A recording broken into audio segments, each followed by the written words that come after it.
Dans cet épisode, nous allons voir les 4 meilleures listes du San Antonio Shootout. À la première place, nous retrouvons le codex Chaos Space Marine. Dans cette liste Chaos Space Marine, nous avons du coup en trait de légion les Creation of Bill. Dans ce bataillon, nous avons en QG un prince démon ailé, avec le trait Twisted Regeneration, la Hellforged Sword en arme de combat, la marque de Slanesh, en pouvoir psy Prescience, en relique nous avons Taris Enriol the Rapacious, et bien entendu, c'est le seigneur de guerre de notre armée. Ensuite, nous retrouvons le Dark Apostle en Chaos and Divide, Illusory Supplication et Omen of Potency, en relique le Tome Inferno. Ensuite, nous avons le Master of Possession en Chaos and Divide, en pouvoir psy Mutated Invigoration et le Pact of Flesh. Du côté des troupes, et c'est là où ça change pas mal de ce que l'on a l'habitude de voir, nous avons abandonné les légionnaires pour 3 unités de cultistes. En élite, nous retrouvons 3 unités de 5 Terminators du Chaos, le tout en Chaos and Divide avec leurs équipements de base, une unité de 7 élus, Marque de Slanesh, le champion est équipé d'une Accursed Weapon,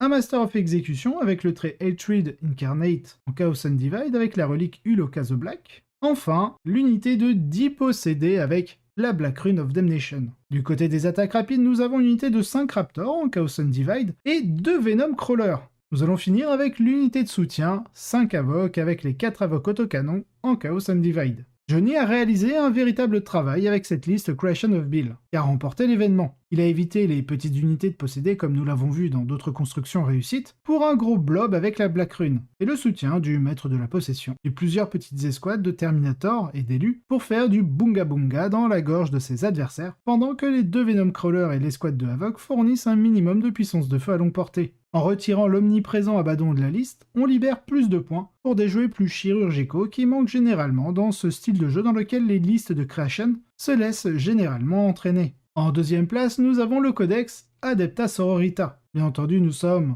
sur une liste Bloody Rose. Dans ce détachement bataillon, en slot, nous retrouvons une unité de 2 Crusaders, une unité de 2 Deathcult assassins, ainsi qu'une Repentia supérieure. En QG, nous avons une chanoinesse, avec sa Blessed Blade. Entrée de seigneur de guerre, nous avons Blazing Here. Et en amélioration, Word of the Emperor, grand classique. Nous avons ensuite un Missionary, avec un Refrain of Blazing Pity. Et Morvenval en seigneur de guerre. Nous pouvons constater que le joueur a préféré un missionnaire à la place de Célestine.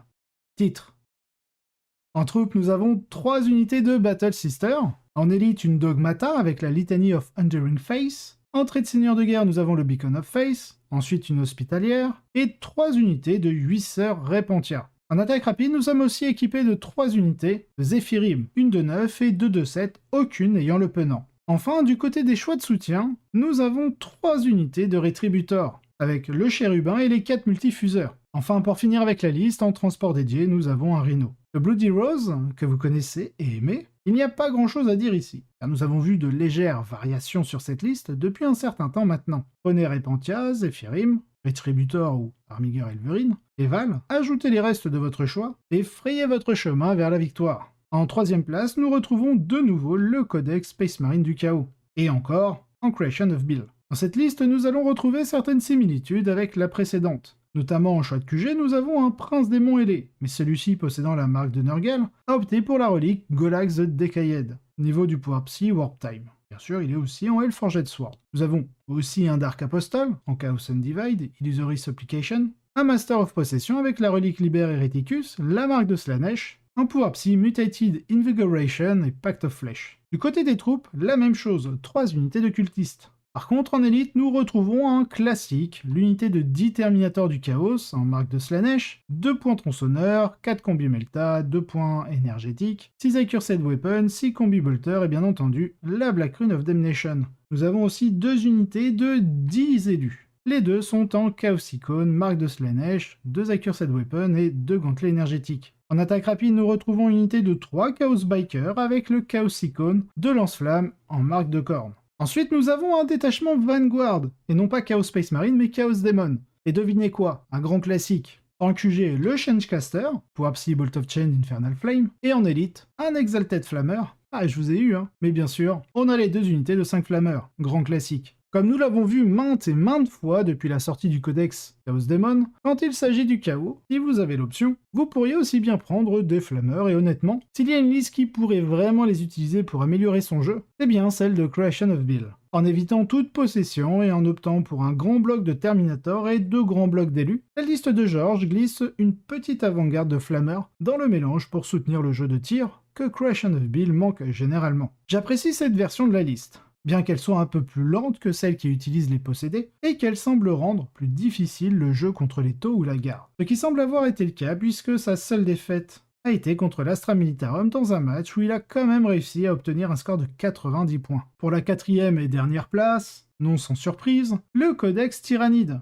Là aussi nous sommes sur une liste Kraken, cette fois-ci il a préféré garder son adaptation de base. Nous avons un détachement bataillon. En nos slots nous retrouvons l'unité de 3 tirs en garde avec les Bioknout et Bone Cleaver. En QG, le Neurotrope, avec en pouvoir psychique Catalyst et l'Unslockt. En trait de seigneur de guerre, nous avons le Synaptic Tendril. Ensuite, nous avons ma petite chouchoute, le Tervigon, avec la glande d'adrénaline. En pouvoir psychique, le Neuroparasite. En relique, la Moclo de Tyrax. Et enfin, en trait de seigneur de guerre, Lightened Sense. Enfin, en seigneur de guerre, nous allons retrouver le Hive Tyran ailé, avec ses glandes d'adrénaline. En pouvoir psychique, Paroxysme et cri psychique, en relique l'éternel Reaper d'Obliterax, et en trait de seigneur de guerre, l'éternel adaptive biologie pour l'insensible à 5+. Du côté des troupes, nous avons une unité de 10 gargouilles, 30 thermagants, 5 guerriers tyrannides avec glande d'adrénaline, 4 deathspitters, un canon venin, et le reste en paire d'épées d'ours. Du côté des élites, nous avons une unité de 3 Venomtropes et 2 unités de Zoanthropes, la première avec le pouvoir psychique Catalyst, et la seconde avec le Neuroparasite. Du côté des attaques rapides, nous avons une unité de 3 mucolites spores, me demandez pas pourquoi, 2 unités de Raveners, une première de 5 en Deathspitter et une seconde de 4 en Deathspitter aussi. Enfin pour finir, en soutien, nous retrouvons 2 Biovores. Ici, nous avons une liste Kraken plus dense qui prend la 4e place. Les Kraken de Kit sont une version intéressante qui revient à l'agressivité des Raveners par rapport aux Tyrannid Warriors. Et plus important encore, qui intègre un Tervigon à griffes et au sang accru. Cette grosse maman fournit une tonne de valeurs stratégiques, en s'assurant que le bloc de 30 Thermagant de la liste reste en place bien plus longtemps qu'il n'en a le droit, et en créant potentiellement une unité supplémentaire en cas de besoin, tout en fournissant un renfort de boxe au tyran Obliterax. Pas surpris qu'il ait encore obtenu un impressionnant score de 92 lors de sa seule défaite. Passons au best of the rest. 3e place, nous avons George Bobkov, en Creation of Bill et Démons. Tiens. En 4e place, Kit Smith Anna en Tyrannid Kraken. Tiens. 5e place, Samuel Cook en Death Guard. Inexorable.